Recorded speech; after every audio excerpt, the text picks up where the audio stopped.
Welcome to a virtual tour of historic hotels in Copenhagen. There are far too many hotels in Copenhagen for me to cover them all, so I have limited myself to inner city and to buildings that are at least 100 years old. I have included a few buildings that were purpose-built as hotels but are not hotels anymore, but otherwise it's buildings that today host a hotel. And yes, there are no hotels on Christianshavn. And you might also want to know that no, I have no affiliations neither with any hotels nor of any booking agencies, and I will not raid the services of either. Let's begin on the north exit of town, just across from the Citadel. When the fortifications were demolished in the latter part of the 19th century, it opened the city to a whole new vista.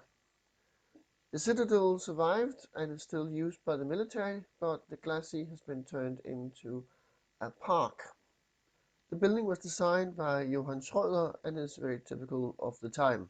The predecessor was a restaurant, and like the hotel, it has changed names several times, and it was originally not part of the hotel.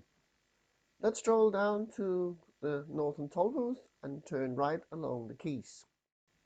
In one of the old warehouses along the quay, you will find a restaurant named after the fact that this used to be the salt storage.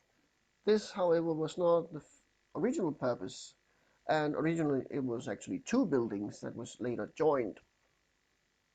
It was originally built for the Baltic Guinean Company, that usually referred to simply as the slave company after their most important commodity. Obviously, you do not need a warehouse for slaves, but you do need one for grain, and this was what it was built for. The architect was Hinrich Ernst Peymann, who usually works for the military and, for instance, is the man behind Gothersgade Barracks. Proceeding to the end of the quay, you will find a square called St. Anne's. This was intended to be a canal, but in the end it was never actually built as such. Built by Hans Christian Tybjerg as a residential building for rent, it was eventually turned into a hotel together with the neighboring building. Turning the corner between the former Naval Hospital and the new theatre, we reached another former warehouse at the next canal. Originally built for Captain Ludvigsen and the merchant Ole Bert Suhr, it was for a long time in the hands of the descendants of the merchant. But with the demise of the inner harbour as a commercial port, this was turned into a hotel by Hertz and Ramsgaard Thomsen in 1971. Thus, the name of the hotel refers both to the address and to the age. We proceed along the canal and turn into one of the backyards.